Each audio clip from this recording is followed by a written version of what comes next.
ജീവമാതാ കാരുണ്യ ഭവൻ പക്ക ഫ്രോഡായിട്ടാണ് ഒരു പയ്യനെ പോലും സ്വന്തം അമ്മയാണ് രക്ഷപ്പെടുത്തി കൊണ്ടുപോകുന്നത്. ആ നടത്തിപ്പുകാർ തന്നെ ഒരു തെറ്റായ രീതിയിലാണ് ജീവിച്ചിരിക്കുന്നത്.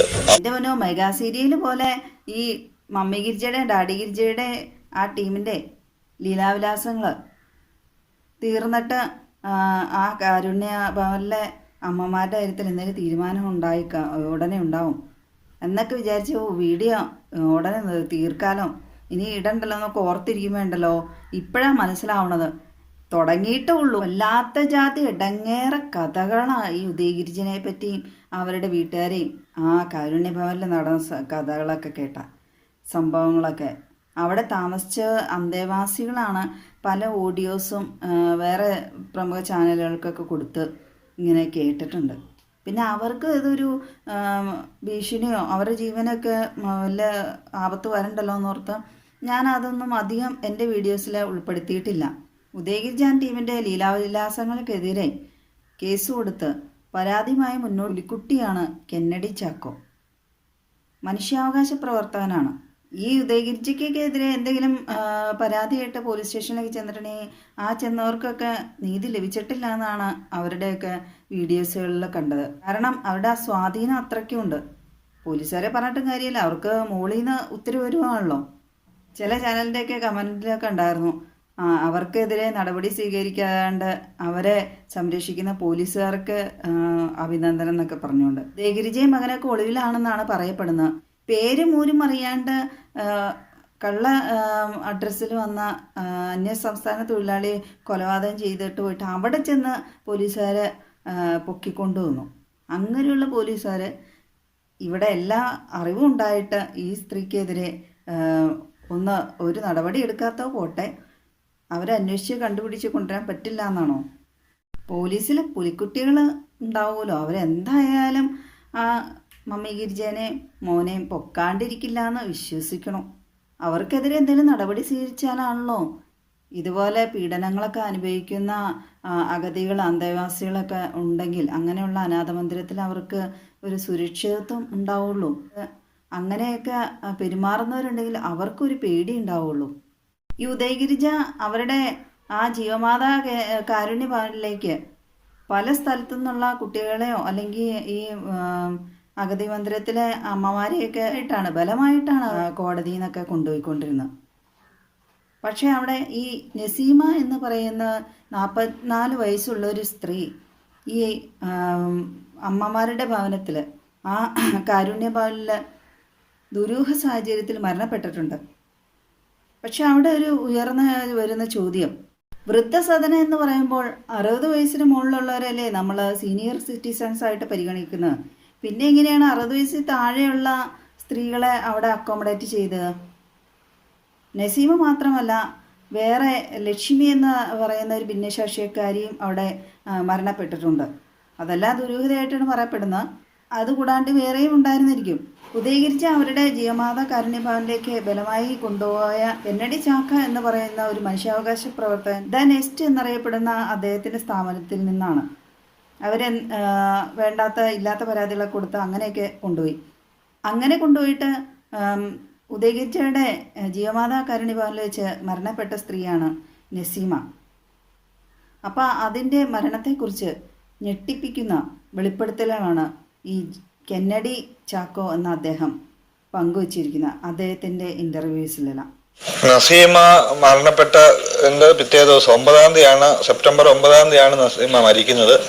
10 രാവിലെയാണ് ഞാൻ ഈ സംഭവം അറിയുന്നത്. സംഭവം അറിയാൻ കാരണം നസീമയുടെ ആധാർ കാർഡ് എൻ്റെ കൈവശമായിരുന്നു. അതുകൊണ്ട് ആധാർ കാർഡ് ചോദിച്ചാണ് അവർ വിളിച്ചത്. അവർ വിളിച്ചപ്പോൾ പറഞ്ഞത് പെട്ടെന്ന് തല കറങ്ങി താഴെ വീണ് ആശുപത്രിയിൽ കൊണ്ടുപോയി ആശുപത്രിയിൽ ചെന്നപ്പോഴാണ് മരിച്ചതെന്നാണ് പറഞ്ഞിരുന്നത്. അതിനുശേഷം അവരുടെ സഹോദരന്റെ നമ്പർ വാങ്ങിക്കുന്നു, നമ്പർ കൊടുക്കുന്നു. സഹോദരനോട് അവർ പറഞ്ഞത് വൈകിട്ട് ചായ കൊടുക്കാൻ നേരത്ത് ചായയും കൊണ്ട് ചെന്നപ്പോൾ മരിച്ചു കിടക്കുകയായിരുന്നു എന്ന് പറഞ്ഞു. അപ്പൊ ഈ രണ്ടും തമ്മിൽ പൊരുത്തപ്പെടാത്ത ഒരു ഇത് വന്നത് കൊണ്ട് നമ്മുടെ ഒരു ചെറിയ എളിയ അറിവ് വെച്ച് പലയിടത്തും ഞാൻ അന്വേഷിച്ചപ്പോഴാണ് പറയുന്നത് നസീമയ്ക്ക് തലയ്ക്ക് അടിയേറ്റിട്ടുണ്ടായിരുന്നു.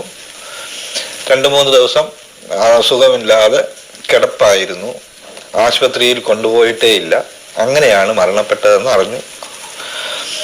പക്ഷെ നമ്മുടെ ഈ സ്ഥാപനവുമായി ബന്ധപ്പെട്ട് കോടതിയിൽ അതിന്റെ രേഖാമൂലമുള്ള കാര്യങ്ങൾ കേസ് ഫയൽ ചെയ്തിട്ടുണ്ട്. ഗിരിജ എന്ന് പറയുന്ന അദ്ദേഹത്തെ പറ്റിയുള്ള കൂടുതൽ പരാതികളും മറ്റും കാര്യങ്ങൾ വന്നപ്പോൾ കുഞ്ഞുങ്ങളെ പീഡനവും ഉള്ള വിവരങ്ങൾ അറിഞ്ഞപ്പോഴാണ് എന്നാൽ നസീമയുടെ മരണവും അന്വേഷിക്കേണ്ടതാകുന്നു എന്ന് പറഞ്ഞത്. പ്രധാന കാരണം ഓർഫനേജ് കൺട്രോൾ ബോർഡ് സെക്രട്ടറി, ആ സെക്രട്ടറി മിക്ക ദിവസങ്ങളും അവിടെ വന്നു പോകുന്നുണ്ട്. അപ്പൊ മിക്ക ദിവസം വന്നു പോകുമ്പോൾ ഈ സെപ്റ്റംബർ 9 മരിച്ച നസീമയുടെ മരണം തീർച്ചയായും ഇദ്ദേഹം അറിഞ്ഞിരിക്കണം. അപ്പൊ ആ മരണം അറിഞ്ഞിരിക്കുകയും അതിനെപ്പറ്റി എന്തെങ്കിലും ഒരു അന്വേഷണം നടത്തുകയും എന്തെങ്കിലും ഒരു വാർത്ത പുറത്തു വരികയും ചെയ്തിരിക്കണമായിരുന്നു. പക്ഷെ അതൊന്നും വന്നിട്ടില്ല. അടൂർ പോലീസ് സ്റ്റേഷനിൽ പെട്ടതാണ് ജീവമാതാ കാരുണ്യ ഭവൻ.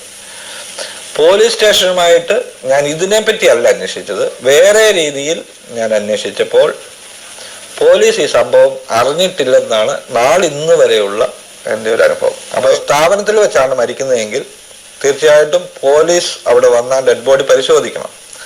അതിലെന്തെങ്കിലും മുറിവുകളോ ചതവുകളോ അടിപ്പാടുകളോ ഉണ്ടോ എന്ന് പോലീസ് പരിശോധിച്ച് അതിന്റെ റിപ്പോർട്ട് പോലീസ് തയ്യാറാക്കണം. തയ്യാറാക്കിയതിന് ശേഷം മാത്രമേ ഈ ഡെഡ് ബോഡി മോർച്ചറിലേക്ക് അയക്കാൻ പാടുള്ളൂ. പക്ഷെ നസീമയുടെ ബോഡിയുമായിട്ട് യാതൊരു പരിശോധനകളും നടന്നിട്ടില്ലെന്നാണ് എൻ്റെ. ശാരീരികമായിട്ട് ഹെൽത്തി ആയിരുന്നു, പിന്നെ ചെറിയ മാനസിക പ്രശ്നം ഉണ്ടായിരുന്നു. പുറകുറാ നിങ്ങൾ സംസാരിച്ചുകൊണ്ടിരിക്കും എന്നല്ലാതെ. പിന്നെ ഒരു പ്രശ്നം, പുള്ളിക്കാരിയുടെ അറിയാതെ യൂറിൻ പോകുന്നത്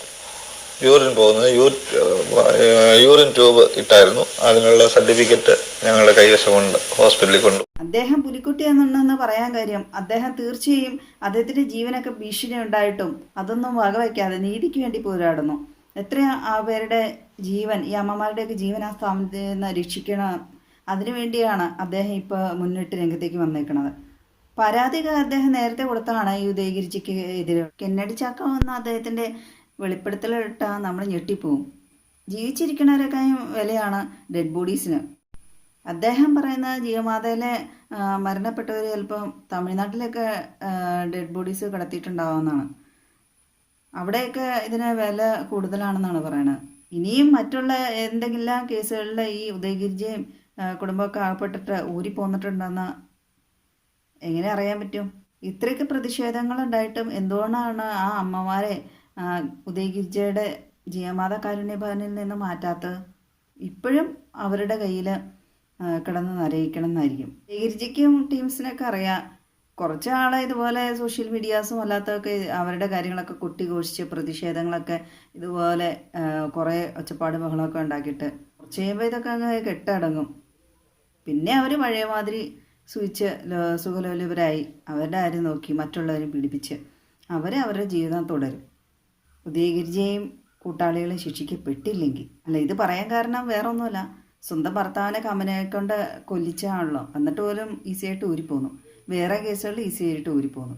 അപ്പം പിന്നെ ഇതൊരു പുത്തരിയായിരിക്കില്ല ഉദയഗിരിജിക്കും കൂട്ടാളികൾക്കൊക്കെ.